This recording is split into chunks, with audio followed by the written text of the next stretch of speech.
Hi guys, welcome back to the podcast. I've been meaning to watch that. I'm your host Monica, and we're back again with a new week, new topic, and a new guest like we do every single week. And this week we are back with a returning guest. You guys may know her from TikTok, you may know her from YouTube. She is an actress, she's a content creator, she is an entertainment host. She talks a lot about Disney and a lot of entertainment news on her TikTok page and her YouTube channel as well. So I would like you guys to please put your hands together for our returning guest, Chae. Hi guys. Chae, thank you so much for coming back on the podcast. Thank you so much for having me. I appreciate it. Of course. And today, guys, we're going to be talking about a wonderful new film that has come out recently. It is called Your Monster. It is a different take on the romantic comedy, a little bit for romantic comedy and a little slice of horror for you guys. But before we jump into Your Monster, we're going to get to our first segment, which is Media Mania, where we talk about new releases and some entertainment news. And the first piece of entertainment news that I would like to discuss is a piece of news that I am very, very happy about. It is that Princess Diaries 3 is coming. I am so excited to go back to Genovia, and I, I really wish. A part of me was just kind of hoping. I'm just like, man, I just want to be in it. And I'm like, can she just have adopted me? And let's change some more laws in Genovia. Like, I want to be like her and Chris Pine's like adopted daughter, and so badly, just so I could be in a Princess Diaries 3. That is funny. And you know what? You're not alone in that. I absolutely would love to be Anne Hathaway's adopted daughter to live in Genovia as well. And guys, this film is has found a director. The director is going to be Adele Lim. She is going to be the director of the third installment in the Princess Diaries franchise. You may know her from the amazing R-rated Asian American comedy Joyride, which is a film that I absolutely loved and adored. And she also wrote and was behind the camera for Raya and the Last Dragon, a 2021 Disney animated movie. So this is going to be her next film on the docket, and I'm so excited for this movie because, of course, I love Anne Hathaway, and I love Julia Roberts, and Chris Pine is phenomenal. So I'm really excited to see what the story is going to be and how it's going to, unfold. I know. I'm trying to just figure out what possibly they could be doing next. Obviously, I definitely think a daughter has to be involved. A child has to be involved at Mm, this point. At this point where we're at, a child has to be involved. yeah. Um, in what way and what purpose, I don't know, but I really feel like that like has to be the next kind of where we see her. Um, in an installment, like we saw her becoming the princess, becoming the queen, and also I would love to see her as the queen, also but motherhood. I think, And what does that look like? yeah, I do agree with you. I think motherhood is like the naturally next thing for her to kind of like venture into. And when you talk about like, this is something I've noticed in a lot of like reboots and remakes. And there was another TikToker who pointed this out on Twitter. Her name is Deja Talks TV. And she said that she's like noticed this trend where in a lot of reboots and remakes, there's like the biracial child where the child seems ever present in the storyline, but the parent is not always involved. You saw it in iCarly, you saw it in I think the Wizards reboot. Um, and I can't think of any other ones because to be honest, I'm not really up on like remakes or reboots. I usually just like kind of leave those to the side because they're not really of interest to me.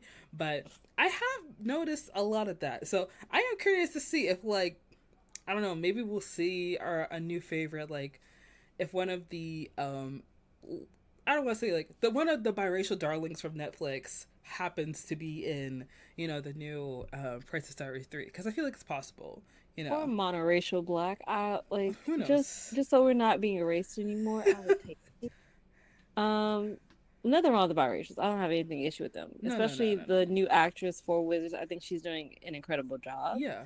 But I'm just like y'all got a lot of people in Genovia. Mm, One of them could be a monoracial that you yes. adopted. I'm just saying.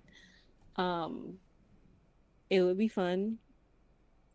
to just like see what see what that's Yeah, like. just to see what Um, happens.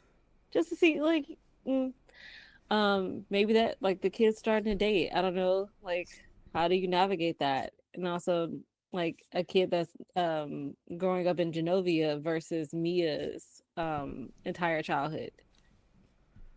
Yes, I am incredibly excited for the third installment because I was someone who read the Princess Diaries books by Meg Cabot like all through middle school and high school, and I love the movies as well. So I am very intrigued and like just like overjoyed by this news.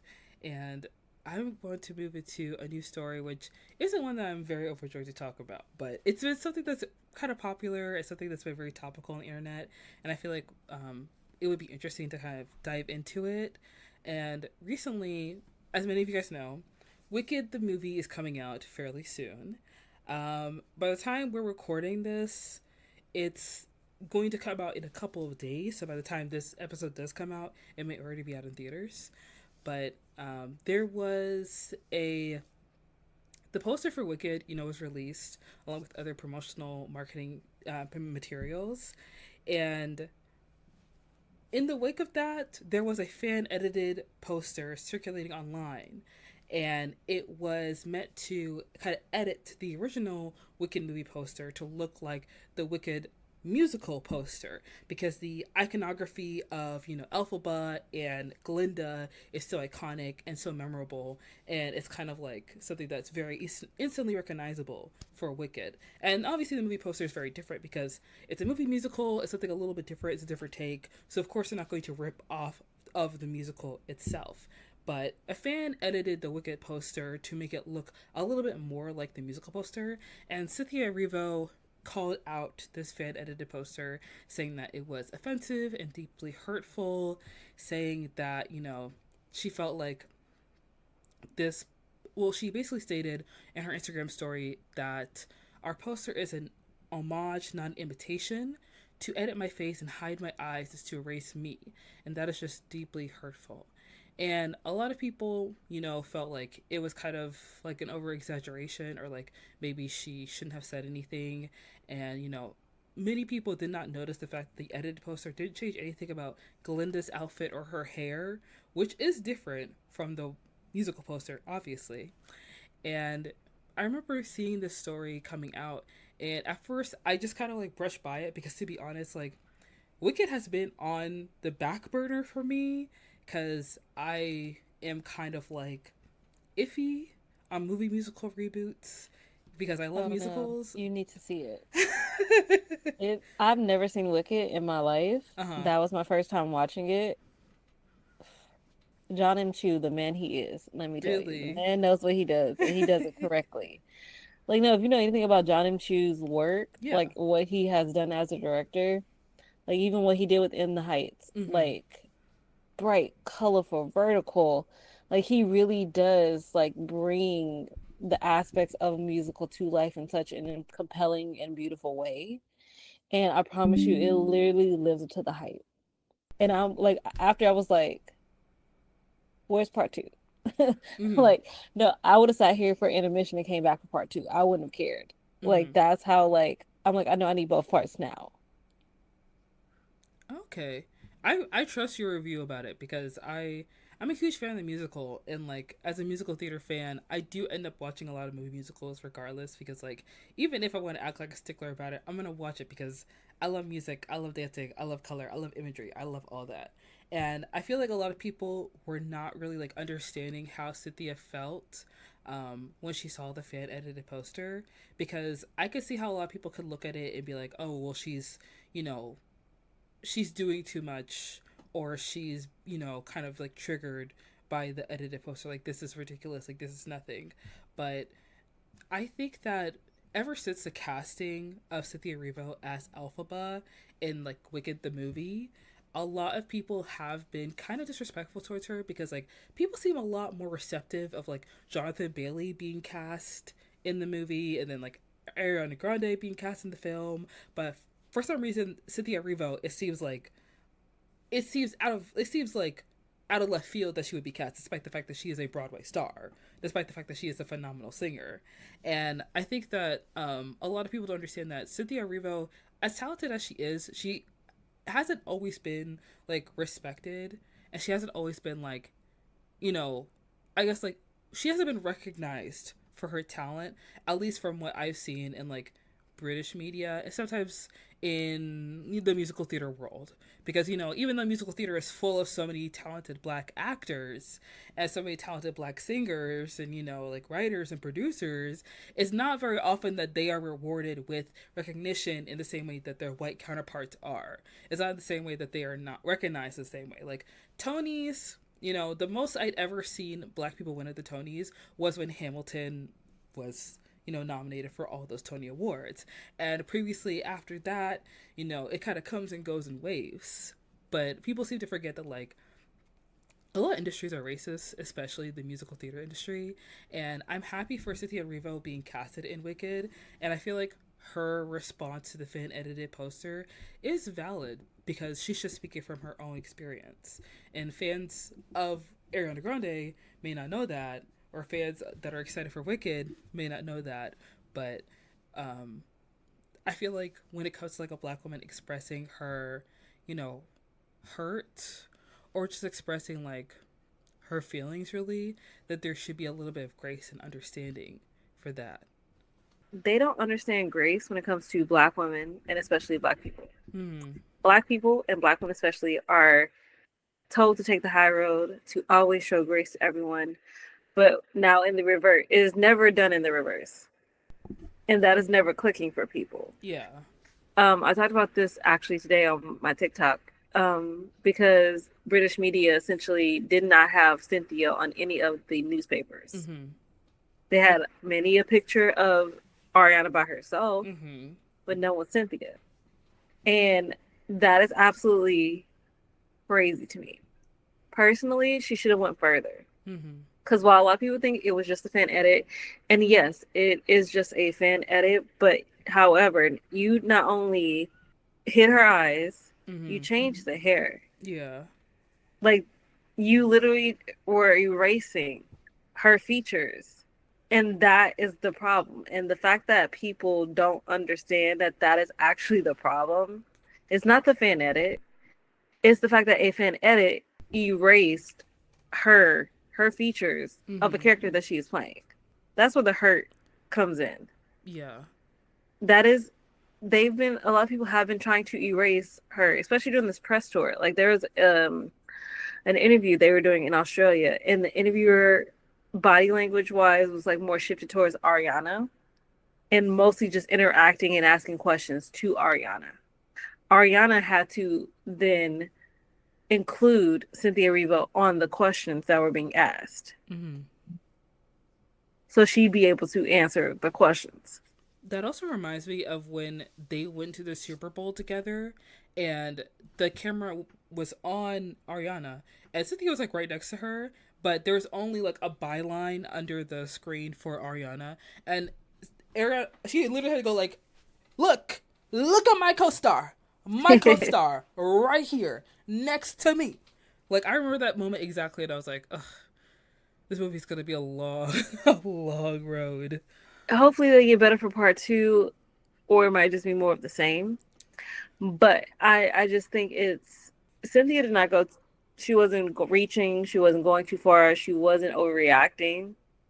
She was responding to the Mm-hmm. clear disrespect Yeah.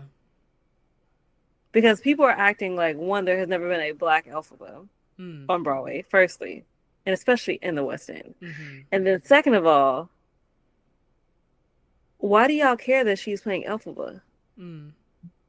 She's green. Exactly. like and granted, even if they did have made Glinda black in Wicked, Mm-hmm. it also just would have been an amazing commentary. It would have furthered the commentary that the movie itself and the play itself has always stated. Mm-hmm. Complicity. Yeah. Choosing complicity because it's easier. Or in the same breath for Glinda as a character, just wanting so hard to be seen as good, to be this person, and once you get the dreams that you wanted, it is hollow Mm-hmm. because you're on your own. You're now lonely. Yeah. Like you have the reputation of being good, Mm-hmm. but you're alone. You have no one to share it with you. Right. And even if you still have love for this person and they are now, the wicked witch is gone, but that's your friend, you can't even mourn that Mm-hmm. publicly. You have to still keep up the appearance Right. that she was evil, that she was a wicked witch. Yeah. When in reality, she just didn't want to stay complicit. Mm-hmm. Okay. And that's on, again, not even having watched the musical. Right. Right? So for anyone who watches Wicked and think you cannot follow along with the story, yes, you can. Yes, you can. Yeah. Um, and also before anyone gets upset, because there's a whole conversation about book talk is getting too political. Art is political. Inherently No matter the so. medium, no matter the medium, art has always and will always be political because whatever message is trying to tell you something either way. If any form of media tells you to take a stand against the status quo, that is inherently political. Like The Secret Life of the American Teenager. That's a Mm-hmm. political show, what whether you realize that it is or not. That was Incredibly. pushing more like trying to go like um pro life essentially is what the show was going for. Yeah. But that's political. That's inherently political. But a lot of people are not ready for that conversation. I mean, everybody was fawning over the Hunger Games prequel movie that came out, Oh yeah, the and ballads of song. No, and this what mm. gets me. I still have to make a video about it, and I will repeat it wholeheartedly with my full chest. Mm-hmm. What I don't understand is a lot of y'all who are voting are a generation who grew up on Harry Potter, Divergent, Hunger Games, and we can even take it to the Wizard of Oz. And yet y'all still decided to vote for President Snow, for Voldemort, to the Lady in Divergent, for the Wizard. So we're not just taking lessons anymore. Like, no lesson has been learned. Hmm. You were legit given why something is wrong and why it is bad. And yet you still voted against your own best interests. Why? It's so interesting how people can consume media and they somehow see it in a vacuum. Like, oh, this is just an imaginary fictional world that has no kind of reflection on the real world that I live in at all whatsoever. Anyways, I'm gonna go about my life. Right? Like, because there's like specifically for book talk, it was a conversation of books are supposed to be about escapism. I'm like, yeah, books are meant to escape, but that Yeah, does not always mean it's a true escape from life. that's true. Like, you can use books to do a whole bunch of escaping from your life because it's somebody else's story. That doesn't always mean you're gonna escape. Mm-hmm. And watching what we're doing now, watching the cabinet decisions that are being made, and I'm like, I read this book once, but it was in German. Mm-hmm. People literally like to act as if history is not going to repeat itself when y'all are giving them the opportunity to let it repeat itself because this is America. Right. I'm sorry. I feel like Like, people seem to forget that, like, people seem to forget that the Nazis were inspired by Jim Crow. Like, that's really how this started. they never saw Origin. Also, like I saw Origin. Oh, what a good Phenomenal, movie. phenomenal, phenomenal. What a But good like, movie. but like that's how I learned that. Yeah. The Nazis literally were inspired by what America was doing to the black community Mm-hmm. and used it in turn because the one thing because a lot of y'all look alike. You like that's like if you look alike, how you gonna distinct who's good, who's bad? Mm. Oh, let's do what they're doing in America to the Jews. Mm. Let's take what like that playbook and now use it here. Okay. Yes. Right. I'm just gonna say okay, because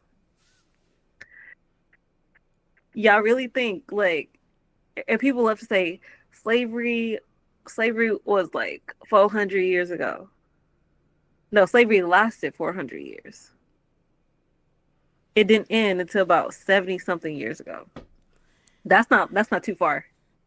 And we can also argue that it still has been going on to this day, but It's that would that would be a whole nother conversation. that's yeah, that's a separate conversation. Right. We don't have enough time for it. No. But again, be, no, just like, but again, for people to say, "Oh, slavery was so long ago," I think slavery ended essentially like 168 years ago. However, in Georgia specifically, they didn't even know they were free until 1973. Also, if So there are about people 50 living years ago. right, and if there are people living today who have descendants that are alive today that can remember slavery, then trust me when I say it was not that long ago. And just because it ended that many years ago doesn't mean the effects of it are not still being felt to this day, because when you have a system of commerce or whatever implanted within your society and it becomes an institution that your economy relies upon, it will be developed and repackaged in any other way because certain parts of the economy rely on like voluntary labor essentially. So it's not fully gone away with. It's just been, rebranded in a sort of way. All I know is the moment Social Security stop giving people their funds, you need to stop taking it out of my check. Because what? Because if you ain't got no funds to give people the Social Security money, why am I Then still give paying me you? my money now. Then Like, why give am I me still my paying you? money. Like, that's crazy. I shouldn't still be giving you money if you have Exactly. no money to give nobody. Like, Exactly. but again, separate conversation. Right. Right. But we move. We move. The last thing on the docket that I want to talk about for Media Mania is Euphoria season 3, because there has been a lot of news surrounding Euphoria, and season 3. When is it coming out? Is it canceled? Never. Who's coming back? Not So like nobody wants it at this point. well, so we have heard from HBO themselves, and they said that Euphoria will begin filming in January 2025. That is what, has been said.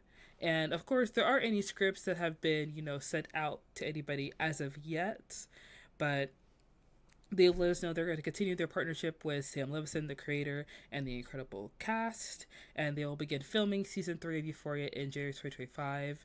We know that Coleman Domingo has said that he is going to be returning.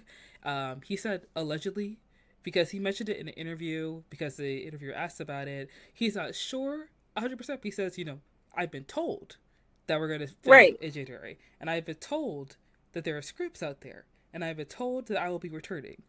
And So, Zendaya has said I ain't seen one script. yes. Like, so that's where and for me, only reason I don't watch Euphoria is because it's more triggering for me. Mm, So that's one of the reasons why I didn't watch it. Though I know most of the drama and everything like that. But at this point, y'all can keep Euphoria season 3. mm-hmm. You Like, know, people are booked and busy, okay? They have other things that they are trying to do. Because if you like Zendaya literally was like, I didn't like do anything for almost 2 years because I was waiting on coming back for the show. mm, Like, challenges stuff, had already filmed that, so all that press was something literally had already been doing. mm, And if they start in January, they need to finish before May because she got Spider-Man 4 for the summer. So, right. And do you know you have 30 minutes? Zendaya has already confirmed that she and Tom Holland have read the script for Spider-Man 4, so that's a go. Yeah, that's happening. No matter what, no matter what else happens with Euphoria, Yeah. you're gonna. I need to be done by this time Mm-hmm. because I gotta prep and change my hair color for this. So at the end of the day, if y'all not done Mm-hmm. by the time I'm supposed to be for Marvel, that's not my problem. Yeah. So what we do know is that Storm Reed has confirmed at the Governor Awards just recently that she will not be returning for season three. Um, okay, Javen Wana Walton, his character Ashtray, their fate is kind of like up in the air. They're not really sure if he is gone or not because we were shown at the end of season two that he was gunned down, but it's a possibility that he comes back. So we'll have to wait and see. And Dominic Fike may not return as Elliot. I'm gonna say that probably definitely not gonna return, considering that Hunter Schafer is going to be returning on the show, and I don't know. I feel like the principal cast, the principal actress on the show, probably doesn't want to work with her ex boyfriend who cheated on her. So you know what, his return is probably on the no docket. Barb, Barbie, yeah, Barbie Fiera is not returning as well, Nope, but we she's do. already out. Yeah, she was out already. Yeah, and we know that Zendaya, Hunter Schafer, Maud Apatow, Sydney Sweeney, Alexa Demi, and Jacob Elordi are returning for season three. And there has been back and forth about when a trailer will be ready, when the season is going to come out, and honestly, I feel like Euphoria season three being up in the air is just a huge like reflection of how TV shows are being made now, how you have to wait like 2 to 3 years for a new season to come out when we're used to seeing a new season come out every single year. Like the only shows that I watch Sometimes twice in the same year. sometimes twice in the same year, yes. And the only shows that I watch that come out regularly now are Abbott Elementary and Slow Horses, which is crazy to me because like Slow Horses is on Apple TV. It's a streaming show, and it seems very popular. But whenever I talk to people about it, no one knows what it is. So it's very Like the one thing you can count on Apple TV to do is have amazing content that they yeah. don't promote. It seems like they Like, only promote Foundation and Silo, and even then, nobody even knows them except for Ted Lasso, and and Severance. Apparently, everybody knows what Severance is, but no one's watched Severance because season two is coming out. Season two, it took like 3 years for season two to come out, I think, which is very it's strange how this is happening with television. I know because of the WGA strikes and everything like that, it has put like a hold on our productions, but this new landscape of television is very interesting and also like it's sad, is what it it's is. sad. It is very sad because you want to see regular seasons coming out, and also it affects actors and their Well, regular livelihood. seasons actually need to include more than 10 episodes. That's First, true. like, what do you mean 8? Yeah, What do you mean 10? the Vince Staples Where's my show. 13? Where's my 16? Where's my 22? Literally, the Vince Staples show on Um, Netflix had 5 or 6 episodes in season one, and he said like that's how much they ordered it for, so that's how much we did. Even though the show definitely should have had more. it always like, especially the thing about Netflix when they cancel shows, I just want to riot. Like I truly just want to riot, especially like Julian Phantoms. I have an entire playlist about Mm-hmm. canceled TV shows that made Mm-hmm. me. You literally had Kenny Ortega, the man, the myth, the legend that is Kenny Ortega, Mm.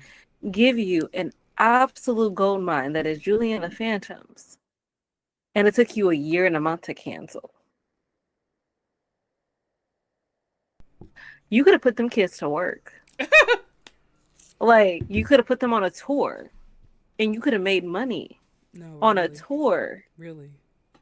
Like it's been 4 years, and we are still raging. Do you understand like how like I've never seen somebody fumble such a what possibly could be that next High School Musical type vibe.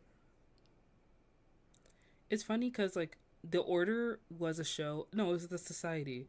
The Society was a Yeah. show that did really well on Netflix, and they greenlit it for season two, and a month later they canceled it. Yes.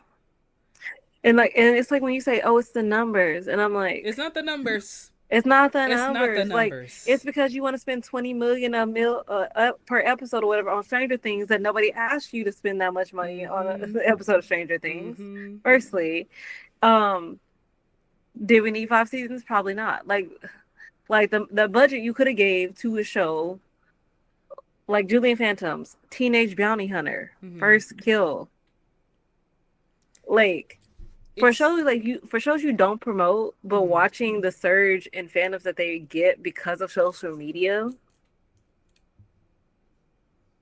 and then you wonder why people don't like. It's not even just the numbers. It's like people don't want to be invested in anything anymore because one, it's 8 to 10 episodes, and Mm-hmm. why should I get invested in a show if you're going to cancel it? Mm-hmm. That is what's ruining the TV streaming model for me. Mm-hmm. You are ruining what it used to be like to watch TV shows. Mm-hmm. I remember when oh my gosh, Daniel Craig, he was speaking to the head of Netflix. I believe it was Ted Sarandos. And he was asking him, like, well, I believe that Knives Out 2, Glass Onion, should have a full release in theaters, not just like a week limited release. And he was like, well, that's not how our, like, model works. And he's like, well, your model is effed. And he was just, they And just, he didn't lie. yeah, and he didn't lie. Like, he was right to tell him that. And funny, that week release got them 15 mil. Crazy. Like in a week, they I mean, made 15 imagine how million. much you would have got in 3 months. Imagine. They would have surpassed the numbers that they did for the first Knives Out. And Daniel Craig has also came out and said that he wants Knives Out 3 to get a theatrical release. And I'm absolutely here for him from doing that. I literally took the time out of my day to make sure I went to go see Knives Out 2 in theaters. There is something about watching a Ryan Johnson production, Mm-hmm. puzzler, murder who done it in a theater. Right. Like the feeling I get watching like those movies in a theater is what I love about going to the theater. Mm-hmm. I think that, It it's amazing.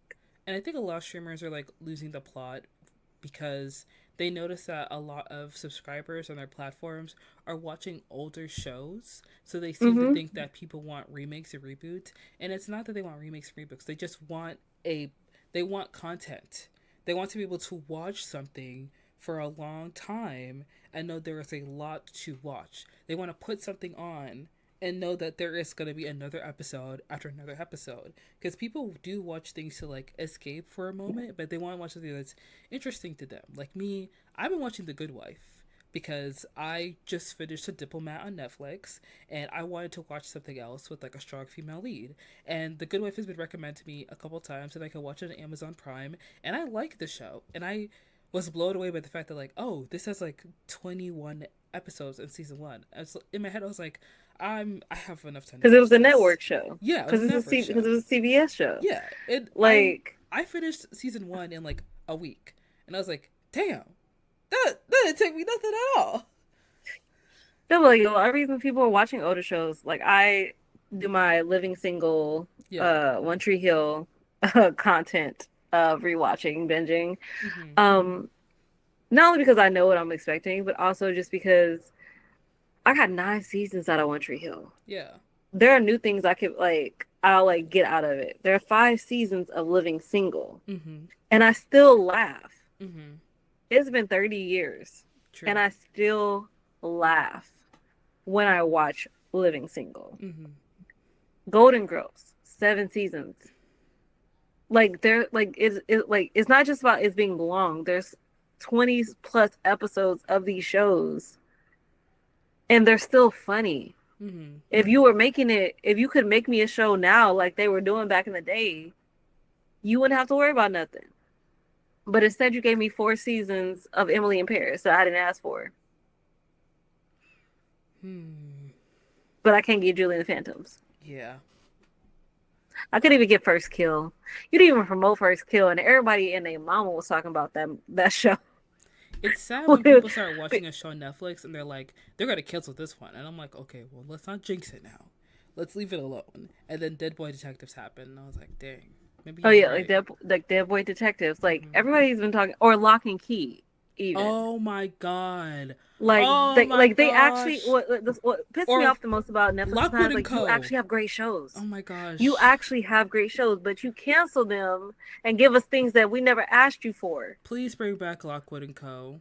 I actually loved that show so much. It was actually really Oh, it was, good. oh, I was thinking of Blood and Bone then, or Shadow Bone. Oh, Shadow. Oh my God. Whichever, Oh, whatever. Like I know a lot of people were so upset about that cancellation too because nobody was expecting it to be canceled. that show costs too much money for y'all to cancel it. What are you doing? They Trying to give the literally. money to Stranger Things. That's where we're at. And again, it really goes down to that because I'm like, there's no other for me. There's no other reason, Yeah. um, for you to be canceling. And again, like specifically at this point, I need somebody to buy Julie and the Phantoms like the rights. Netflix needs to give up the rights so somebody else can do something with it. Hmm. And if nothing else, their 5 year anniversary is next year. It'd be nice if they could be able to go on a tour, Mm. like as a group, as a band, and do the songs just for people to have that experience, like a once in a lifetime type of tour, to have that kind of experience. I think. And I will keep talking about it until I'm blue in the face, or even like Anne with the E. Yeah. Um, uh, American Soul. Was that what the American show? Soil. Is that it? No, the one with Justice Smith. The Get Down. That's what it was. I was like, I don't know where American Soul came from. It's because it was the 70s vibe. That's I probably where I got it from. remember the Get But the Get Down. Down, That was really good. 2 seasons. Like, do you understand how frustrating it is? Like, watching Netflix be frustrating, and then you raise the prices to $27 plus with ads. I I can't keep paying for this. Like it's honestly There's nothing like there's barely anything keeping me here, right? the thing is that like my family watches Netflix from my account, so I have to keep it going because if I ask any of my siblings to like, hey, can you guys pay for Netflix? They're like, oh, it's like no. The burden can not only be on me because they keep No, but for canceling all real, my like if I'm still shows. paying it and you're the one watching it, you need to chip in. Yes. Please. This $25 that comes out of my account every single month and they still want to cancel my favorite shows. I'm not happy about it at all. I'm not happy. I'm No, what not. gets me is that like I probably should actually start doing that for my sister. That way I can get her on a plan that I can where I can be watching it. Huh. Cause like I can't even watch the Bad Boys one that came up because it's not in the plan. What? Yeah, like it's like some certain movies, whatever, are literally locked. Are Oh. literally locked. I cannot access. Oh And my it god. frustrates me. Oh And it my so frustrates me that I gosh. cannot access. The thing about me is that like I am such a stickler for watching things. I'll pay for no ads. Like I have Hulu and something else with Hulu. I forget what, but I have a I'm lot of things with no ads. I don't want to. yeah, I'm not watching Hulu with ads. You've got to be you're out of your mind. I'm watching this thing all the way Though I through. really need to talk to Paramount Plus. 'Cause I'm like, I pay for no ads. Why do you still try to give me an ad? I don't care if it is another CBS show. I said no ads. That means from YouTube. Mm. I don't want nothing from you. Mm-hmm. Give me Like my show. at this, like I'm so proud. I'm just I want to write to him like, can you stop? If I pay for no ads, that means I don't want no ads from you either. Mm-hmm. So if you continue to do so, you need to lessen my price Please that I pay. don't play in my face. Yeah. Yes. So But guys, that was Media Mania. So we're gonna go ahead and jump into the main topic of the podcast, which is the phenomenal romantic comedy horror film Your Monster. It is directed and written by Carolyn Lindy, and this movie follows a very Beauty and Beast kind of narrative and vibe to it. A lot of you may know Melissa Barrera. She plays the main actress, main character in the story. Her name is Laura Franco, and she is a young woman who was dealing with surgery to recover from cancer.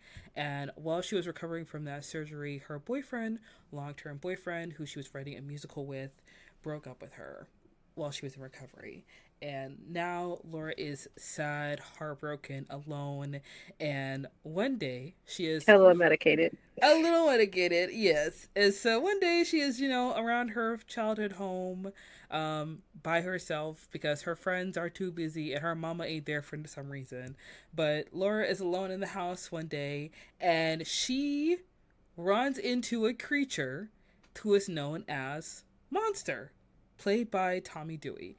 And she finds this man lurking in her mother's closet, not creepy at all. And it soon begins, a very interesting tale between the two of them. And I have to say, I was very excited for this movie because I have loved Melissa Barrera since Vita, which was a show that was on Stars. And when it first came out, I bootlegged it because I ain't got Stars. But I wanted to watch it because it looked interesting. And then it came on Hulu, so I rewatched it. So I've loved her, and I saw her in Scream, and of course, a lot of us love Melissa Barrera because she has spoken up about Palestine and spoken up for Palestinian liberation, and of course, Hollywood has been trying to blacklist her, but my girl has been too booked and too busy for that to happen, and we're happy to see it. So, Your Monster was another film that was on the docket for her after Abigail, which is a film that came out earlier this year. And I was very excited to see Your Monster because I love a romantic comedy. I like a horror film. And you know what? As someone who grew up on Tumblr and LiveJournal, the monster human romance is it was a little bit of a guilty pleasure. So I was excited for this one. I was excited for this. But what about you, Chae? How did you learn about Your Monster and also like Melissa Barrera, if you were familiar with her before this film? I was introduced to Melissa. I don't know if I watched In the Heights first or if it was Scream 5. I Hmm. can't remember which one. Let's assume it was In the Heights, Okay. though. I really wish I had a definitive one. But obviously I saw her in the Heights and I was like, gorgeous, in love. She's pretty. I love her singing voice. Um, and obviously when she got into the Scream franchise, and I am not a horror person. I'm not. I like to dabble, as I like to say. I dabble in horror, and Scream is one of the only franchises within the horror genre in which I am an avid fan. Hmm. I am an avid fan of the genre, of the movies, of the plot lines and the storylines. I don't like to watch anybody die, but I do enjoy a good slasher. Hmm. And I've learned that about myself. I like a good slasher. Yeah. And her introduction into Scream franchise was so incredible because we were seeing someone who wasn't Sidney Prescott, and then also watching as she did what she thought was best to try to protect her sister from herself, essentially, because she didn't want to become a serial killer like her father. Yeah. And if you somehow have not seen Scream 5, I It's time. can't help you. It's time to get on it. It's too late for you because like, what do you mean? But if you did not know, yeah, so she plays Billy Loomis's daughter that he did not know he had at the time of his passing. And just watching her performance within this movie, it was so layered, and the way she was just able to convey so much. And also the fact that she was the first person of color within the Scream franchise who is leading, who is who is going up to face with Ghostface and surviving. Because the amount of POCs who have been in a Ghostface Scream movie that have not survived are Hmm. plenty. Hmm. Are plenty. Hmm. And when you had Jenny Ortega, like the entire core four main cast are people of color. Hmm. And I don't count Dwayne Martin from Scream 2 because he left like he should have. Hmm. Smart decision. So he only doesn't count for me in that respect. So for like we had two movies in which POCs lived. Hmm. Like also the first time a person who was supposed to be the first victim in a Scream movie actually lived. Hmm. That's just history, just in Scream history. That in itself is actual history. Hmm. So I like the fact that what Scream was trying to do was really take that step forward, be able to introduce new characters and still revive this franchise. And even though I will not be watching Scream 7 in solidarity for what they did to Melissa Barrera because I don't play that. Hmm. Um because they threw her under the bus Hmm. and essentially said that she was lying. And I don't like that. Hmm. So as much as I am Scream fam, I will not be participating in going to watch the new one with Nev Campbell. Um, if it does well, cool. But I personally cannot support that. And I saw the trailer for Your Monster, and I was just like, "What's Melissa Barrett?" First of all, so like, I'm gonna see if I can first stomach through this horror movie Mm-hmm. because again, I don't do it. I did watch Abigail, but that's more because I am a vampire girl. Yeah. Like 10 toes down, I'm a vampire girl. I love a good vampire story, Mm-hmm. and that movie exceeded my expectations. And also, I just truly Melissa Barrett's final girl energy, Yeah. and she has all the makings of being the one of the most incredible final girls that we've had in the genre. Mm-hmm. And I was like, oh, let me just see what it's about. If I'm interested, I'll go watch it. Um, I got sent a screener when I first saw it because I've seen it like 3 times now, Mm-hmm. twice in theaters. Big screen is everything. Um, and watching Your Monster, I was like, first of all, give me 14 of these. Like, no, when I was done, I literally was like, that's amazing. Give me 14 of them. Yes. Because it wasn't what I was expecting. Mm-hmm. And granted, I didn't have like big grand expectations for this movie. I just knew I was going to do it. I was going to watch it to support Melissa. So that's more of just where I like my line was. Right. But the further we got into the story, um, meeting Monster and the how the movie explores female rage, Mm-hmm. absolutely brilliant. I found the entire thing so brilliant and so new. Mm. And also in a way, just be like, for those of y'all who grew up watching Beauty and the Beast, I know somebody's dream is being lived right now. Oh my I know gosh. somebody's living their best dream right now watching this movie. Mm-hmm. With a certain scene that happens within it. I don't want to spoil too much if you have not seen it. It should be on demand soon. So if you haven't seen it in theaters, please watch this movie. You will not be disappointed. Um, but like I truly just loved watching the exploration of female rage and watching Laura as a character. She spent 5 years with this man building this character Right. and a character that he said he wrote for her, Mm-hmm. workshop this with him, and she gets cancer and it's so too hard for him. You know, that is something that is like very true because I've seen articles before about how like when a man gets diagnosed with cancer and he's in a relationship with a woman, the woman will stay and take care of him. But if a woman has cancer or some like deadly terminal illness, the man will leave because men are used to women being the caregivers, the nurturers, and like doing most of the legwork in a relationship. And if a man is expected to do more than just simply be there, then it's too much for him and he needs to find somebody else. And so when he broke up with her at the beginning of the film, I was like, this is terrible, but you know what? A man would do that. Seems like something a man No, would do. no, but especially this man, like the Hmm. man that Jacob is as a character. I've never wanted to punch someone so many times. There Insufferable. is so many times. And what pissed me off was a lot of times she was giving him so much grace. But granted, I Yes. understand like she was like essentially bottling her emotions. Yeah. Like even like while she's still like, trying to get, you know, figure out if she's in remission or not. Hmm. Like she's still medicating, but she still also is still training. She's still doing this play. She has the understudy for a role that was told was hers. Uh huh.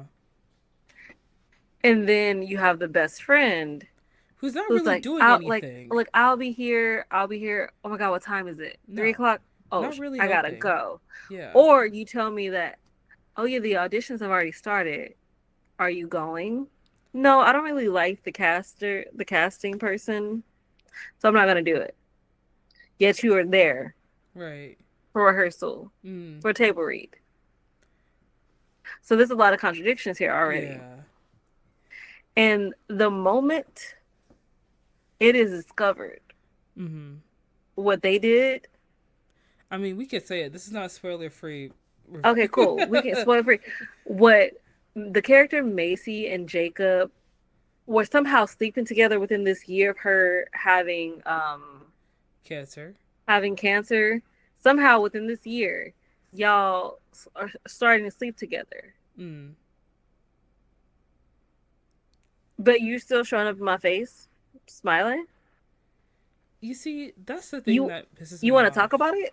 Because she fully, like, yes, she picked her up from the hospital because, like, that's the bare minimum that you need to do when your friend is in the hospital. But she didn't stay, she didn't help, she didn't do any caregiving, she didn't bring her any food, any blankets. This girl's ordering Amazon and boxes of tissues for herself. Her friend doesn't bring her any, doesn't check up on her at all. There's a literal monster living in her house, and she only sees her friend at the rehearsal for the musical that she says she wasn't even going to audition for.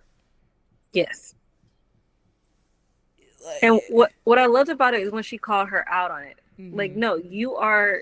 Thank you for doing the bare minimum. Hmm. You are a shitty friend. You're a bad friend. And Yes. even if you were my only person in my life, I'm better off even if you alone. are the only person in my life, that does not take away from the fact that you are a shitty friend. Mm-hmm. And I allowed you to be a shitty friend to me. You're not getting a participation trophy, girl. Sorry. It don't work like Like, that. and then and she came, she's like, oh my God, like Jacob was supposed to tell you. We didn't mean for this to happen. Tell me? What do you mean Jacob was supposed to tell You're me? not supposed to Why be didn't doing you tell this. me? Why are you like, so this is what I think really happened though. Mm. This I think was the plan. Break up with her, Mm. do the auditions. He wanted Maisie to be the lead before Megan's character came in Uh. because she was like she had all this, training and things like that. Yeah, yeah. Which was saying why he was getting so hard on her more, Mm-hmm. saying this is not what I want. Like, why is Oh, it to so try and difficult? get I her don't to want to have to drop repeat out. myself. Yeah. Yeah. Essentially wanting her to drop out Mm-hmm. so Maisie could be that person. Yeah. Because even when she's clean up, she's like I understand why he was doing that. She's just being absolutely terrible. So, She's so being the terrible? Megan, like the No, no, no. I know, actress, I know, I know. yeah, but Yeah. like so she's acting terribly as the Lori or whatever, Yeah. and I'm just like, antennas they're raised. What? Yeah.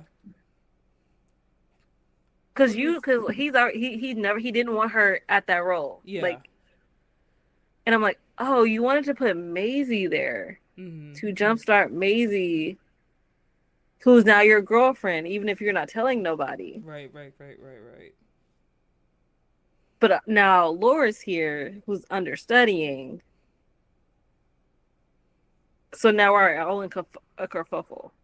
I'm not gonna lie, watching this movie gave me like hard flashbacks to high school and how like so oftentimes in theater programs there are only like three guys in the theater program, and due to like proximity, I don't know what the word is exactly, but like if you spend too much time with certain people and you're close to them for a long time, you will develop feelings for these people, even if like they're not really all that. They just happen to be there and they happen to be good at something, and you're just in front of them all the time, and then somehow romantic feelings develop.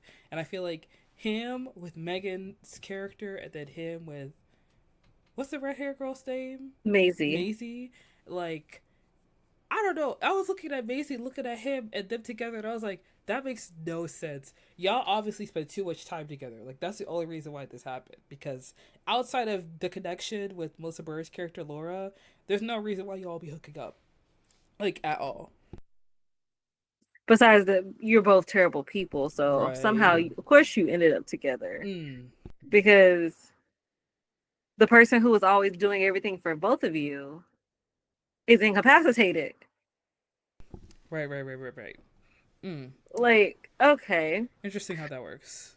I like also she better than me. I would have slapped the hell out of her. I don't care.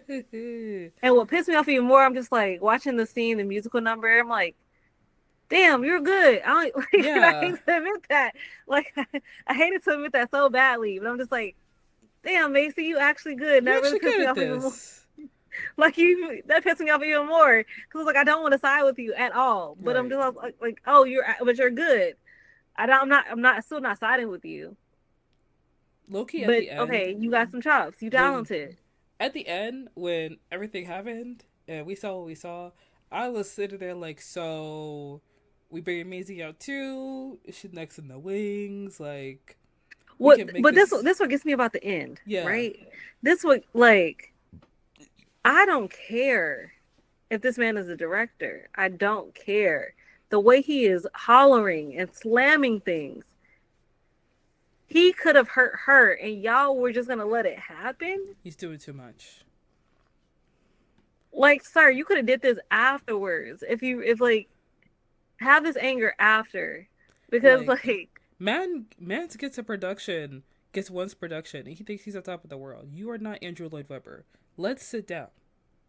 Let's sit he down. literally he's like, this is a story about women's, and this is why I wanted to tell the story. Hmm. Right. Like you're really a deep person, and Hmm. you're And this just and came all from you are is you. just like hot air And it was just it just came from you, your brain, your mind. Right. Okay. with no outside Uh influence huh. from a Yeah. woman. You did this by yourself. Okay. Okay. Got it. Sure. Um, Let's tell the times.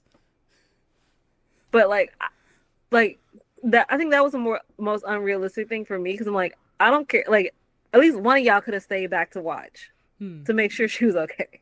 Yeah. If like nothing else, that was like the only like unrealistic thing to me besides the monster part. But also just now like that last scene, that last one, I'm like, okay, was monster just her imagination or was monster real? Or did she just unlock her own monster Hmm. by tapping into her rage? I do have to say, throughout the film, I was waiting for. I don't know, maybe this is me, but like I was waiting for the Shape of Water moment where like we kind of cross the threshold with Monster. Like we're getting close. He's very cultured. He's very charismatic. He's funny. He's easy to get along with. He's a little scary at first when we meet Monster, but we figure out that he's a nice guy. So as we're getting comfortable with Monster, I'm thinking, you know, I don't know. I was waiting for something. Like I was thinking, like this is like Lisa Frankenstein. You know what I mean? Like that scene. Mm-hmm. And I was waiting for it. It never came. And I was like, oh, so you can't give me everything that I want this movie? Okay, that's fine. I And mean, wait, which part came? Because I'm like, a couple of things came I to was be. waiting for them to bone. They did bone. They did. Yeah, after the party. Oh Dresses gosh. on the ceiling fan. Oh, excuse me. I was like, wait. I'm like, what do you mean what came? Like I saw some I was confused. Yeah. No. You're right. Sorry. It's been. I watched the movie when it first came out, and then I rewatched it. So I didn't rewatch it recently to refresh my memory. But Got you. yeah, no, I remember right now. You're right. They did bone. Um, but I did see other people talking about how Monster is possibly not like an actual monster, but like the, I guess, personification of her, or the embodiment of her female rage, which I found to be Mm-hmm. interesting. Me personally, I would like to believe that Monster is real because, like, you know, a charismatic. Imagine, because there was this whole debate going on online where people were talking about, would you go in the woods with a man or a bear? Like a random Yeah. man or like a bear. And men were getting upset because women kept saying bear because, like, if you go in the woods with a bear, they're like, oh, the bear will tear off your face. But like bears only attack you when you are aggressive and you provoke them. And women were, being like, well, I don't want to go in the woods with like a random man because I don't know that man. He could assault me. He could hurt me. You know what Right. I mean? And to watch this movie while that debate was going on, to see Laura create this very wholesome, heartfelt relationship with this literal monster who used to live in her closet and sleep under her bed, and then there is a literal man there, and you may think, well, why would she choose the monster over the man? And this man who abandoned her while she was recovering from surgery for her cancer diagnosis, this man who was flirting with another woman, who took the role that was meant for her, that she helped him create, for a play that she helped him create, flirting with this woman right in front of her, and then also sleeping with her best friend without telling her anything. That is the man that she should Not only that, choose. hold on, you forgot one. What? Slept with her and then fired her. No, we forgot one. No, Listen, because let's talk about that. Because like when I tell you like, oh no, Laura, I'm flipping a table. Laura. No, like you slept with me and you were gonna fire me. I would have did damage. Like she was too calm Mm-hmm. for my liking in that moment. I couldn't even like I in that moment when I saw it happen and I was like, there's that moment where two actors are like kind of close together. I'm like, girl, if you don't step back and walk out this room right now, you're about to make a big mistake. Like, I know he's a monster, but the man of your dreams is back at your house. All right, he's sleeping under the bed. He's waiting for you. And then she slept with him, and I was like, "This is a terrible mistake. It's a horrible mistake. The monster will never forgive us." And he did it. He was upset. I was like, "He has every right to be, because you hurt him. You broke his heart. Don't think because he's a monster he doesn't feel anything. He has feelings, obviously, No, it's obviously so so." we were watching the scene where they're reading off the plays and the monologues, Mm-hmm. and he goes into a monologue, Yes, yes, yes, yes. and I Oh turned to my my. roommate and I'm just like, I would have folded.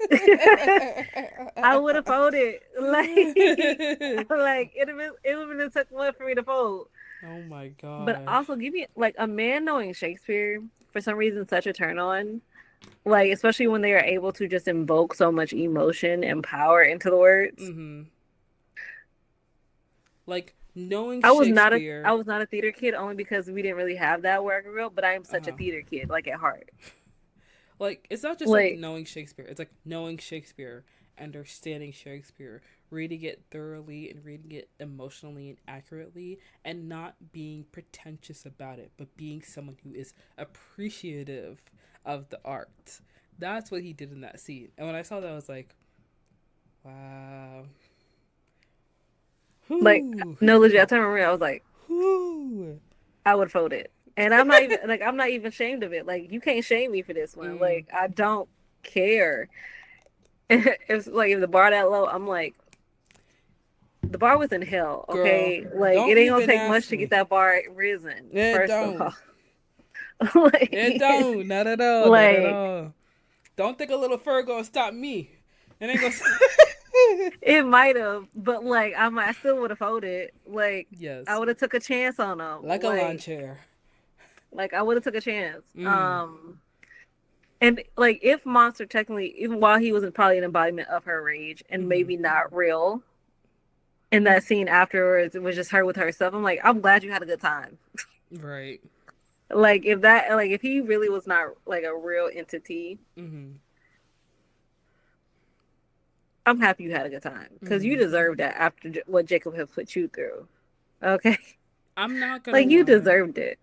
I'm not gonna lie. When it was revealed that Macy was sleeping with her ex, I really did want. In my mind, I was thinking, okay, this is gonna be like Black Swan, where she takes her out in the dressing room, and then we go out and do the performance and act like nothing's wrong.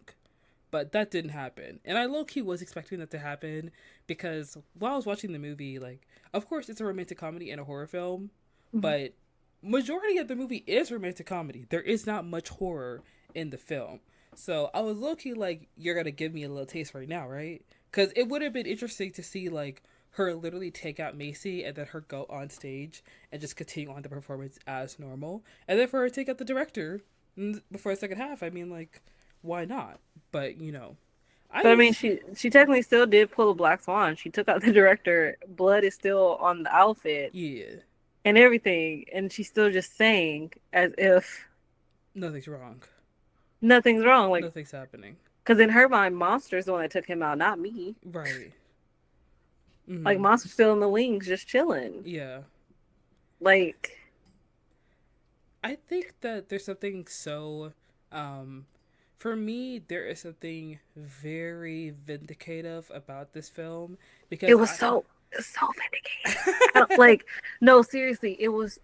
You were absolutely right. That is the perfect word. It yes. was absolutely vindicating watching this movie when you get to the end. It was so. I said satisfying, but vindicating also makes sense.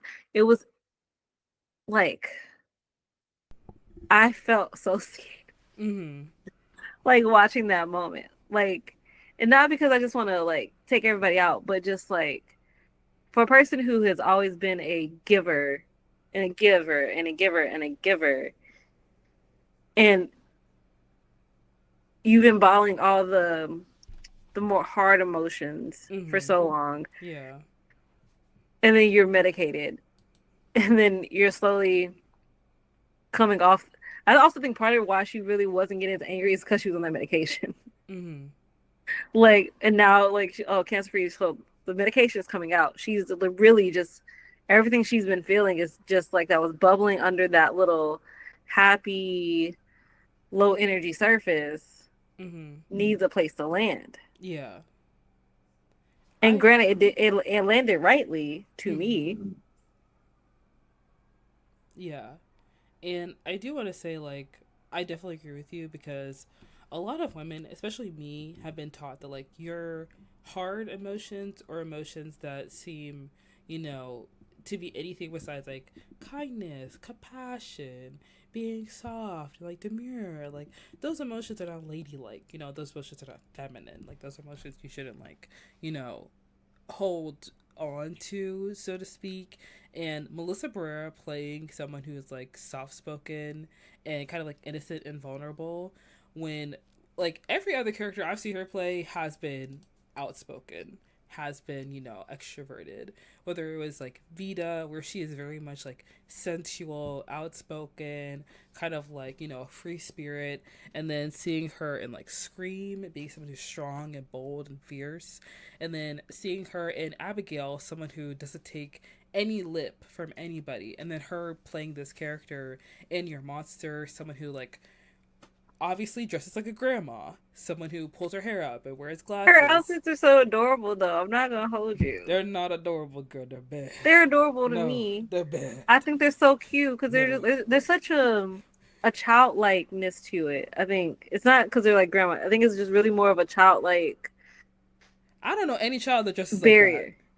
I don't know any child that dresses like that. It is not the 30s. We are not in the Great Depression. She looks like a I liked her grandma. style. I will say that I liked her style. I think Okay. it was adorable. Okay, To each but their own. continue.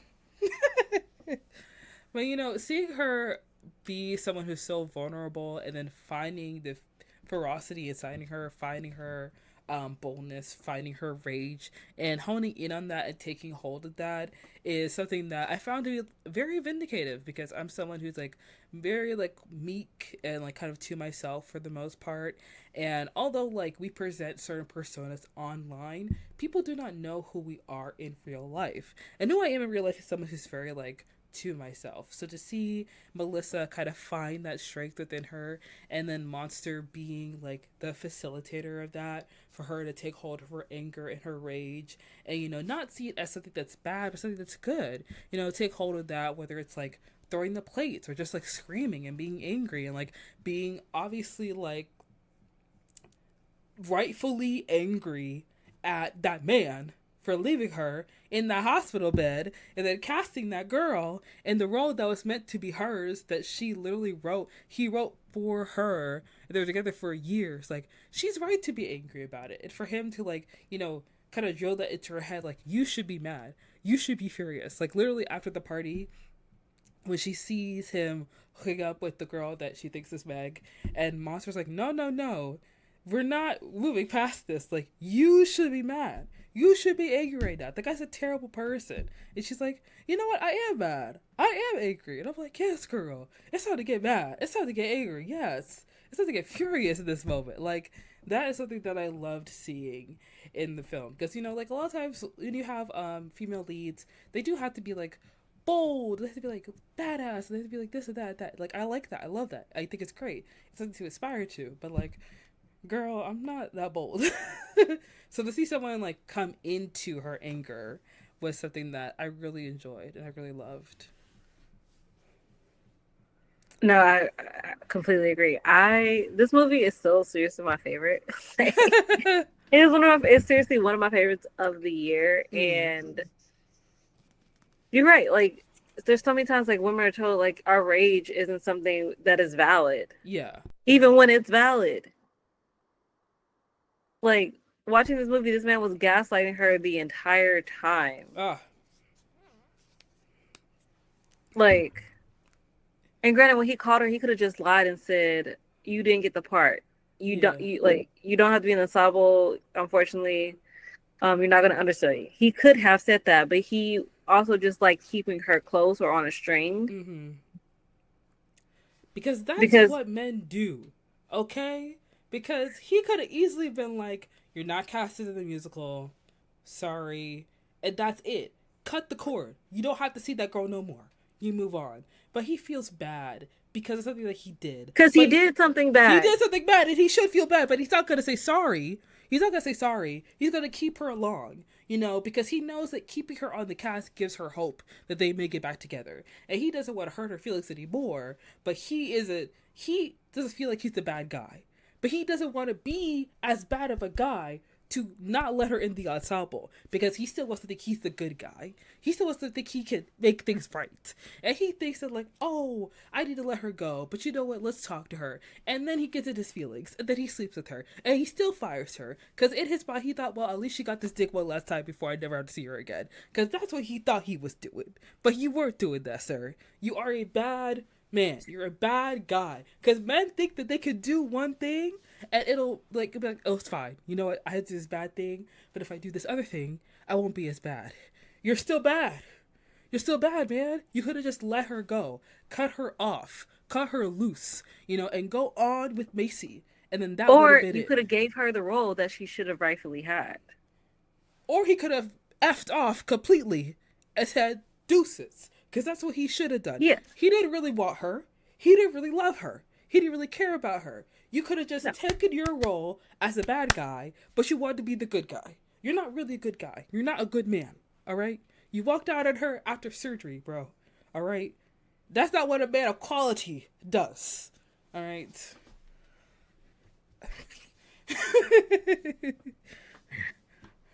I would not want to be stuck in the woods with you, sir. Not at all.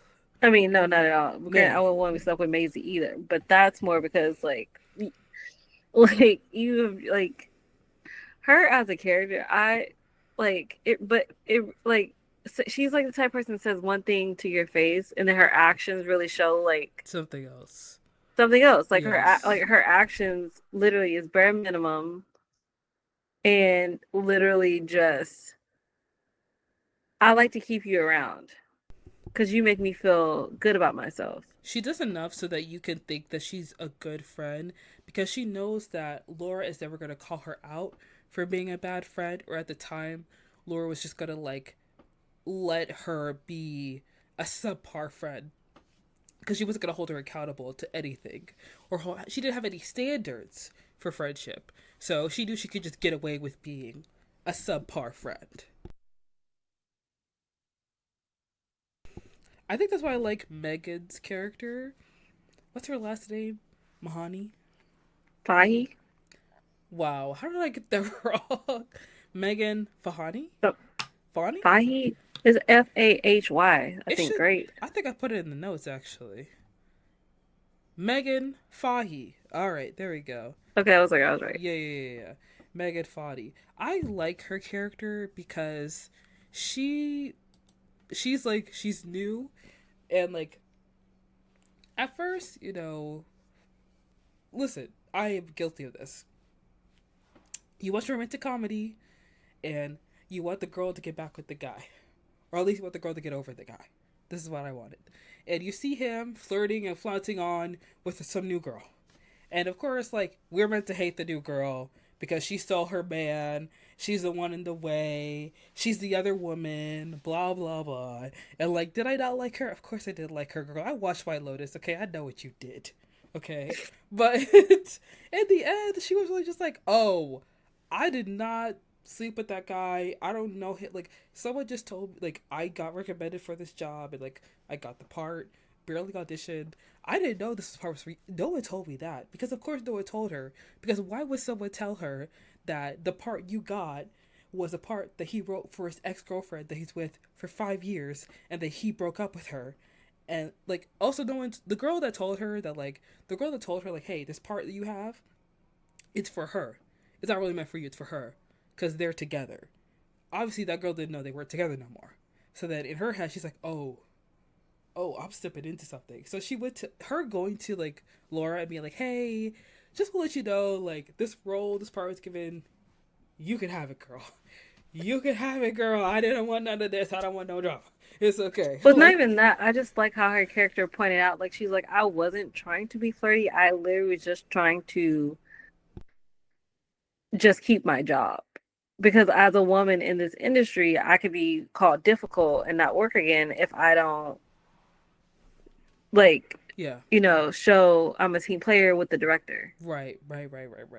And that's very true. Like, I literally, when I was watching this movie, I was dunking on this guy because I was like, why is he acting like a hot shot? This is the first production you're putting on, sir. You're not the big deal.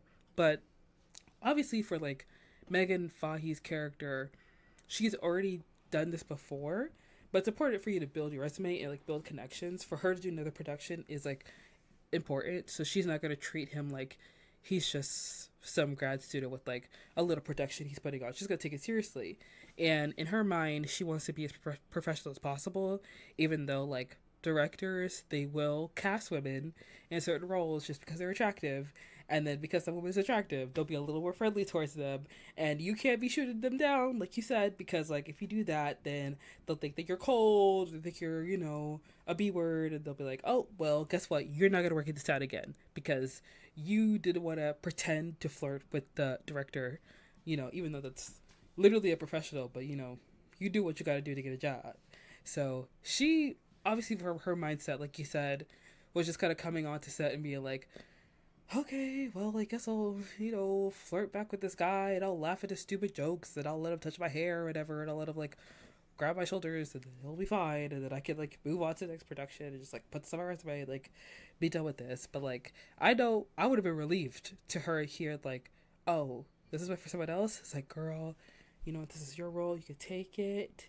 That man smells like onions. I need him to back away from me. So you got it. I will find something else to do. Trust me. I don't need this. I don't need none of this. It's not worth it. All right, you got it, girl. I'm so sorry. I didn't know you had cancer. Oh my gosh. Like, I would be like, you got it, girl. It's all good. I'm not coming to no more rehearsals. It's yours. Pack it up, wrap it up, It was head also on. the fact that she said, like, everyone knows Jacob firing you was not, should not have been what happened. Mm, Like, okay, maybe suspended, whatever, don't come show up to rehearsal for weeks, but like an entire firing because she rightfully called you out. mm. Also, when Like, she started going off in rehearsal, I was just sitting in the seat and I was like, oh my god. I was like, you know what, girl? I don't know what you're doing, but you know what? You got it. You got it. Because like she was going off, but she was kind of going off script. So I was like, you got it, girl. Yeah. Yeah. Yeah. I was like, yeah. She don't know what she doing, but she got it. You know what I mean? Just like, speak from the heart, queen. You got it. That's it. You on the right track. Yeah. Yeah. even though like she should not have done that, and like I understand why she got fired. Like before, if anybody tries to give me the conversation, yes, I understand if this was a real production and she did that, yes, she would have been fired. Yeah. I'm just saying he deserved that ranting. He did.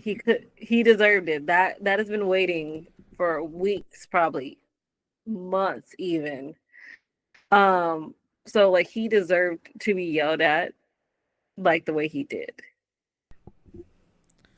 But Also, while I understand if it actually happened in real life, yes, she would have been fired, and yeah. that is just industry standard. Yeah.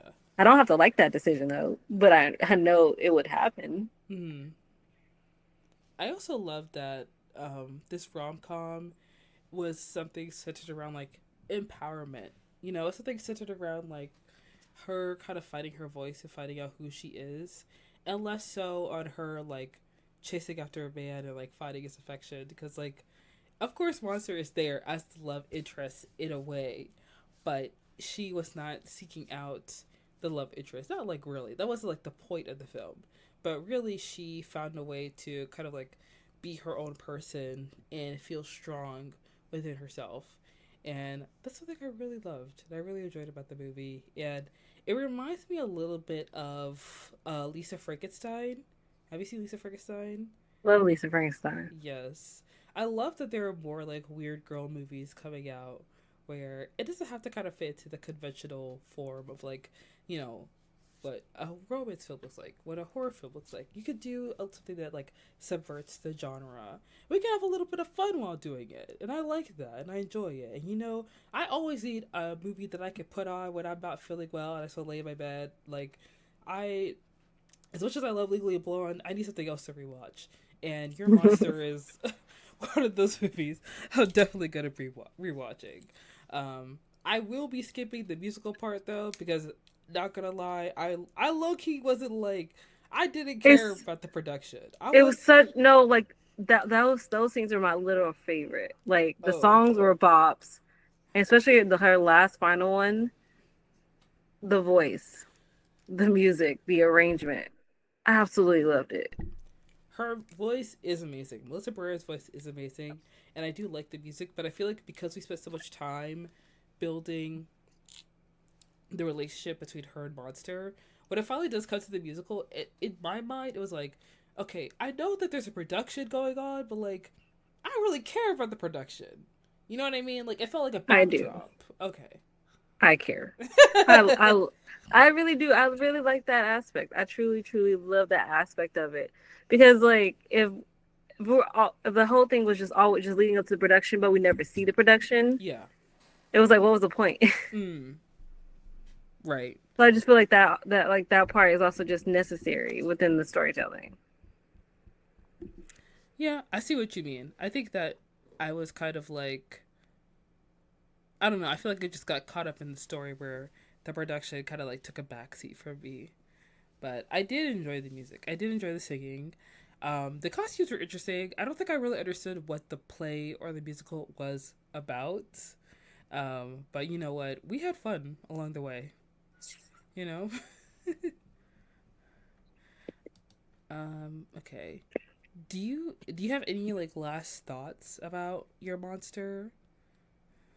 Um, I not gonna be a sequel, but I would love even just like a short film of like the aftermath of the events of this movie. Mm-hmm. Because I just think that it would be giving very much. I'm ready for my close up, Mr. DeVille. Like her not realizing that she actually did a violence and what that would actually look like. Did the violence.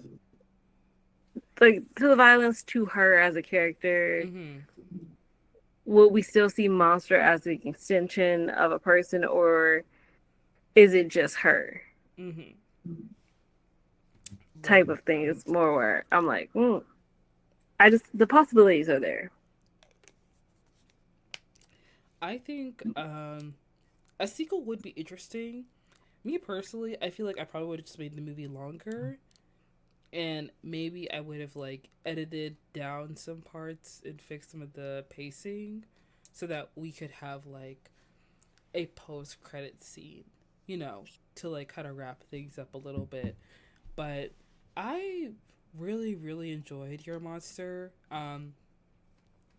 Oh my gosh, there was just something so sweet about how they first start off like not like each other at all and not getting along, and seeing Laura struggle with her heartbreak and then her build this relationship with Monster and how they kind of like grow closer together and they are like so interested with each other. It was very sweet and it was very wholesome and it low key like it made me feel things. Like usually like I've been someone who's been getting a little too into fan fiction lately, so watching Your Monster was just like gave me like the feels deep in my heart. No, I also just think it's also a commentary just on loving yourself. Like loving to learn the parts of you that are hard. Yeah. Mm-hmm. And the Rage part, isn't rage isn't easy. yeah. Rage isn't nice. Sometimes it is just necessary though. Mm-hmm. But if you're always holding yourself back from that emotion and like just embracing all the parts of yourself, even the dark ones. Another thing I do want to say is that like a lot of depictions of female rage come from women who've been incredibly downtrodden and who are put in horrible situations and oftentimes have been abused, and then when you see them finally like snap and rightfully get angry, it's something that is very fulfilling.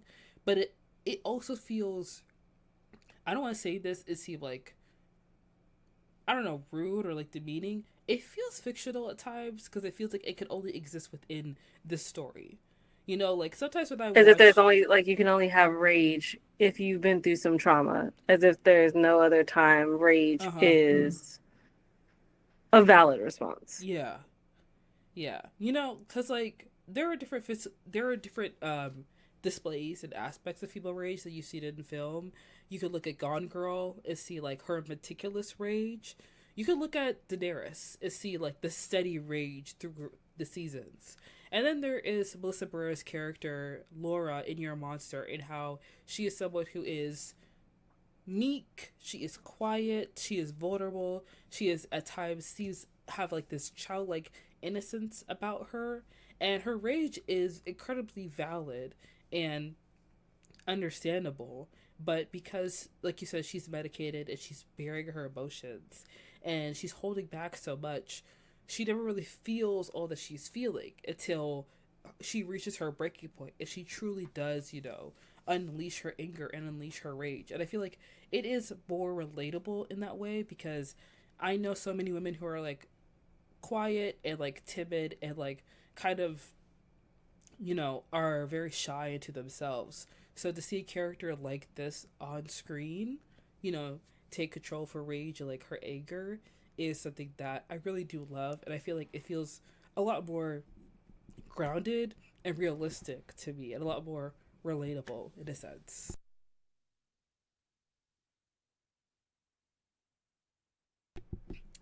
Okay. I feel like that wraps up the review on your monster. I 100%, I read 100 words. Wait. I 100% recommend that you guys check it out. I do not know where it's going to be streaming. I have a feeling it's going to be on Peacock. But it might be streaming on other like on video on demand sites. But I definitely recommend that you guys go check out Your Monster. It's a great film, and we could end the podcast off with watch list, which is basically where we talk about TV shows and movies we've been watching, or things that we have finished, or things that we hope to watch pretty soon. And one movie that I watched recently was on Netflix. It's called It's What's Inside.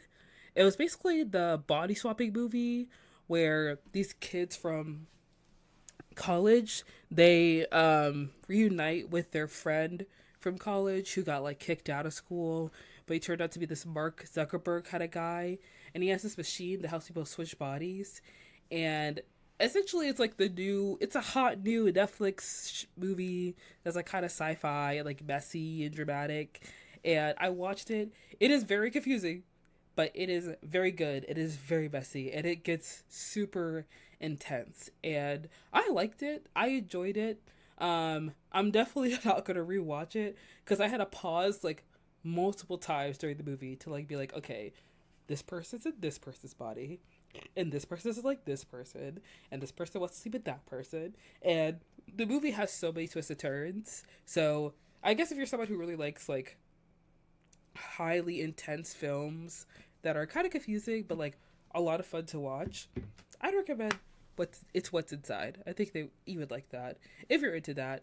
And I also watched The Substance, which is like body horror, gory, intense, very very good movie. I do think that this film should get recognition at the Oscars because it's It probably might be like, the first time a horror movie gets recognition at the Oscars too. I mean, honestly, I feel like this is going to be the movie. I've thought a lot of horror films should have got recognition at the Oscars. Like, obviously, Get Out, Invisible Man, so many other ones, Pearl. But you know what? The Substance, oh my god. That movie's insane. Like, very much Cronenberg levels of body horror. But incredibly good. Have you seen The Substance? No, I know about it. I have no intentions to watch it because, like I said, Oh I yeah. dabble. I'm not a horror girly. Yes, yes, yes, yes. I don't mind Honestly, dabbling on a slasher. yeah. But anything outside of that realm, I'm like, y'all got it. I'm not gonna And I would lie. gladly leave that to y'all. I'm not gonna lie. I like horror movies, but like I've never been a huge body horror fan. Like Cronenberg films, I avoid like the plague. But so many people were talking about this movie, and so many people had so many bad takes. So I had to watch for myself to figure out what was going on. And you know what? It's pretty good. It's actually a pretty interesting film. But I understand why you wouldn't watch it because there's a certain point you get to the film. Also, like there are certain movies you watch when they get a close up of certain things, like people eating and people like people bleeding or like certain things that it's like okay, you're getting a little too close to personal, which tells me that later on in the film we gonna dive into something that I'm gonna have to cover my eyes for. And let me tell you something, girl. They pushed the envelope on that one. The Substance, they pushed the envelope on it for real, for real, Hurt, like hard, hard, hard, hard. And and I'm honestly, happy for them. Demi Moore, Margaret Qualley, y'all are bold for this movie. Because when I saw what they did for Demi Moore, the prosthetics they put her in, I was like, oh, that's crazy. But it's a really good movie, and I feel like it's very topical because obviously we see people with like the Ozempic craze and like all this other stuff. You know, the movie The Substance was written. The director she wrote it like 5 years ago, so around that time I think like BBLs or like plastic surgery was really in. So there wasn't really anything on the market. So now that the Ozempic craze is like going crazy right now, and the substance that's out, I feel like it's so topical. And also, there's a prop in the film that's like brat green, so that kind of like fits into like the current iconography that people are like using a lot in meme formats. So this movie is really, really um, interesting. It's interesting that it's come out at this time. I feel like it fits into a lot of things people are like currently interested in terms of pop culture. So I'm excited to see what will happen at the Oscars. I feel like this will finally get Margaret Qualley awards recognition, and Demi Moore should definitely get like something for this movie because it's really good. But I've done enough rambling. Chae, is there anything that you've been watching recently that you'd like to share with us? Definitely Wicked. Go see Wicked. Part one. Just in case you didn't know, it is part one. Um, it's like watching. I was in this great theater crying, and I was like, "Why am I crying?" Hmm. And as I'm listening to Cynthia Erivo sing Mm-hmm. "Defying Gravity," and I'm like, first of all, the vocals are live. Mm-hmm. The vocals were live, Come and you can tell they were on. live. Okay, that's You can oh tell they were live, okay. That's and one thing I have to say because the emotions they evoked. I watched a lot of movie musicals because I love musicals, and although I say I don't like, I'm not a fan of movie musicals. I always end up watching them anyways. But the most recent one I saw was Mean Girls, and I felt kind of iffy about the music because it was clear that they were trying to give us like pop, vibe to the music. And, Renee Rapp, her voice is astounding. And her voice singing World Burn is amazing. But World Burn in the movie was not up to par with World Burn was in the musical. Because I've seen Mean Girls the musical several times. Because there are several recordings on YouTube you can watch. And I rewatched it to death. So I watched the movie in theaters, obviously, because I wanted to see, how it would compare. And World Burn in the movie was just not holding up to it. Because Renee Rapp, when she hits that note, she's like letting the world burn, she's giving it to you. And I was just kind of like, now why are we mixing the music like this? Now, why does her voice sound like that? Now, why am I in this Dolby theater with these amazing speakers and I hear this? So, I'm very happy to hear you say that the vocals are live because I want to hear the vocals. You can't cast amazing singing talent in your movie and not mix the audio well because you're doing a disservice to the rest of us, especially to me. Well, they when they were filming it, they sang live. So all the Oh, songs in Wicked are live. period. Come on now. It is literally them singing live. Period. As they The should. mics were on, the voices hit the notes, Come on. and Cynthia Erivo singing Defying Gravity. Like, obviously, the Wicked Witch is a green witch, right? Mm. But having a black woman portray Elphaba and get to songs like I'm Not That Girl, Mm. to hear her sing Defying Gravity, and then you hear the lyrics, Mm-hmm. and you're watching this story that we're seeing the prequel of the Wizard of Oz, essentially. Mm-hmm. And you're just like, you felt it. Like, for me as a black woman watching this, I'm just like, I feel every note, I feel every lyric, Mm-hmm. and you just want to scream, and you want to rage, and you want to battle cry. And it was just so powerful. And I'm like, I literally have tears coming down my face, and I'm just like, why am I crying? Yeah. Like, why is this hitting me the way it's hitting me?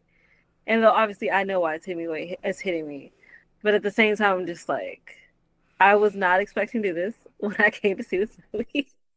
I was not expecting to get emotional the way I did while watching this movie.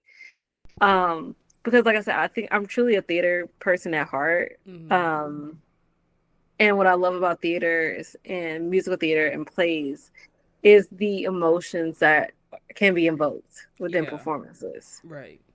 especially when we're watching such a great performance. Mm-hmm. And even just Rent, I saw Rent for the first time, and it was the movie version. Mm-hmm. It had me from the note, like the very first note. I was enthralled with this entire movie. Mm-hmm. I had the soundtrack downloaded the next day. I was like singing along. Granted, at that moment, I was legit living a starving artist life, so it really just it was hitting on things because I was experiencing it. Really, really was. Yeah. But watching Wicked was such an incredible experience, and I cannot wait to see it when it comes here for the Pantages. Mm. So I can actually see the full thing, because I actually have been able to avoid most things Wicked.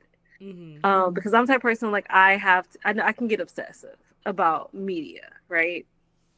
And I wanted to go into watching Wicked with a fresh mind. Mm-hmm. Uh, so it's the same thing I did for Hamilton. I avoided Hamilton like the plague. Mm-hmm.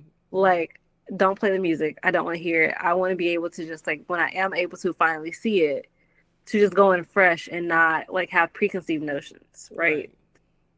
Right. So watching Wicked for me was like that, going in obviously understanding that it is a prequel series, but I still don't know none of the songs. I only knew three of the songs from Wicked, and that's more because of Glee Mm-hmm. than anything else. Right. And I knew Popular, Defying Gravity, Mm-hmm. and For Good. Yeah. So those are literally the only three I knew. And then watching this movie, and watching What Is This Feeling, Mm-hmm. and Dancing Through Life. Yes.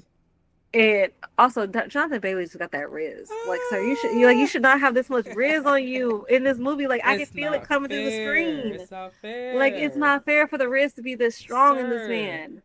take it Like, the down. charm, the charisma, the just Please. je ne sais quoi. The Like, it's spa. very strong in this man, even through a screen. And I'm Mm-hmm. just like, like, sir. Um, so just to experience Wicked for the first time, watching this, going in blind, getting used to like the songs because I'm not used to them, or just like the plot line itself, and then falling more and more in love with the story than I Yeah. was expecting. Yeah. Um, I highly recommend that. I cannot recommend this part one enough. There also will be a sing along version. So as a reminder, no one's paying to see you sing Oof. to Wicked. Hmm. They're paying for Cynthia Erivo and Ariana Grande. Ah, I yes. with so much compassion. I mean, I would love. I mean this with so much love. No one's paying to hear you sing next to them in the theater. Hmm. And if I hear stories of you getting jumped, Not jumped. or hit or shushed or whatever you want. Like whatever happens, it will be valid. Not jumped. Like I've seen a lot of people videos like if I hear a no, I'm coming for you. Cause like If I hear I'm a not saying I'm no, gonna do it. I'm just saying this is what I saw, right? And I again it would be completely valid to me. the Because I no speed at which my head will turn directly at you. The echolocation is on. Keep no, it for real, like what you mute. say? Like Mute. like this is legit the mute challenge and you Mm, need to stay that way during this movie. mm, And my only other recommendation is obviously Cross on Amazon Prime, mm. starring the incredible Aldous Hodge, Yes. as Alex Cross. Um, Yes. and watching Aldous Hodge's career, I've been with his career since Leverage, Girl. and just watching the trajectory that he has been on, watching the way his talent has evolved. Mm, Like personally for me, Leverage was the training ground, mm. giving him the foundation No, but really. to where he is now. Really. And I'm a huge Leverage person. I cannot wait for season 3. I need it now. Girl. And I hope we get to see him more in it, especially with the season. And I want to see more of him, Parker. But Cross is so incredible, and the fact that James Patterson turned down a 7-figure deal because they wanted to change him to be a white guy, Hmm. and he's like, no, he is specifically black for a reason. That is I the one thing I'm not compromising on. That is the one thing I'm not changing. okay. And I want to say, Go I ahead. actually read the Alex Cross books in middle school. I don't know why I was reading the books in middle school. Those are not for middle schoolers. Those for adults. Adults. But I was reading the books in middle school, and I always read Alex Cross as a white guy. So when I saw Alex Cross the movie come out and Tyler Perry was playing him, I was like, oh, maybe I'm reading him wrong. And I never like his race isn't really like a huge part of the story. What's part of the story Which is is the also, I think, is mystery. the point. Yeah. Yeah. So I didn't know he was like black, and then the book, the show came out, and I was like, hold on, I haven't read these books in so long. I might have to pick up one from the library because James Patterson is not playing with y'all. He said that is a brother, and I was like, That is, he's like, no, he's like, this is like Alex is a character based on my experiences from people of mm-hmm, where I grew up, and that was a black experience. mm-hmm, That is why he is black. That is why he will always and forever be black. That is not something I'm willing to change. Um, and he said literally, he's like, I didn't have that much money in the bank, and like that 7-figure deal could have changed my life, but like I had to stay true to me as a person, as an author, mm-hmm. and who this character is. And you know what? There are 100 Alex Cross books out there. You know, he made his bank. Okay, James Patterson, he's in the library. He's in Barnes and Noble. Trust me, he got a whole section. So that's my recommendation. Yeah. Watch Cross. The full entire first season is on Amazon Prime. Um, yeah, that's me. Mm-hmm. I actually Cross is on my watch list. I did start watching it because I freelance for as like a reviewer for like movies and TV shows. So I was gonna finish it, and then my editor was like, "Oh no, I got it," but I have to catch up because I too love Aldous Hodge. I wanted so badly for what was that movie? Adam Black, right? Oh, What's the movie? Black Adam. Oh, Black Adam. I don't know why I got that mixed up. I was about to call it something else. But Black Adam, I wanted that movie to do well solely so Aldous Hodge would be in like a franchise film. Because when I saw he was cast in the movie, I was like, oh yeah, absolutely. Let's make it happen. Like, I 100% want this because I loved watching Leverage after school, you know, when it was coming on, the reruns. I haven't watched the reboot or like the remake of it yet. But I enjoy it actually. It definitely is different, mm-hmm, and you have a different hacker on this time because at the time of they started it, he was also on doing King of the Hill, or whatever the King takes Hill or whatever that show was that was on Showtime, mm-hmm. opposite Kevin Bacon that he was doing. So like he couldn't film both at the same time. So it was Uh-huh. like a lot of so he's more of a guest starring type Role. within the show. Hmm. Um but it's but it still has like a revived charm to it. Mm-hmm. As well as like watching these new the new comms, the new heists, the new Mm-hmm. characters they are creating um and playing. Mm-hmm. Like it just reminds me so much of why I enjoy leverage of Mm-hmm. a show. Yes, I have to get back into that. Thank you for letting me know because I'm always looking for something to just like put on and like have on just to like decompress and stuff. So leverage and cross is definitely going to be on my list. Um, I wish I had a different recommendation for you. Actually, I do have a recommendation for you. Do you like romance? Depends on the romance, but that's me. I'm picky. Don't mind me. Okay. Do you watch anime at all?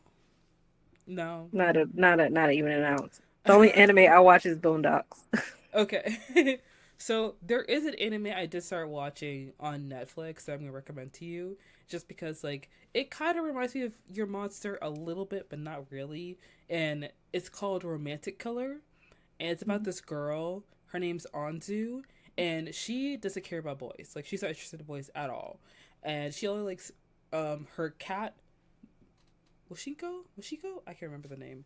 She only likes her cat, chocolate, and video games. That's the only thing she likes. Her cat, chocolate, and video games. So one day she gets a dating sim.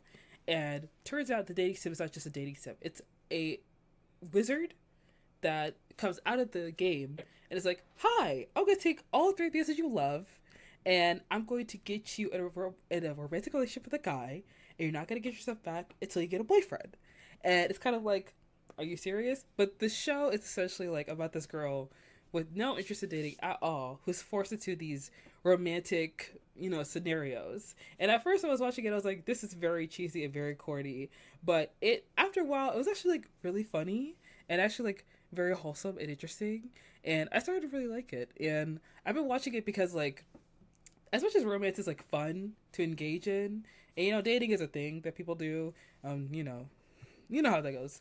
Um, Me personally, I've lost interest in it so badly. So watching Romantic Killer has been fun because it's like there's this young girl who has like no interest in it at all. She's so different. She's not like other girls, but she's not like other girls in that way. So she felt very reminiscent of like Laura's character from Melissa Barrera, where she's like meek, kind of to herself, and like romance is not something that was on the front of her mind, but it kind of comes in a reluctant way, and it's very wholesome.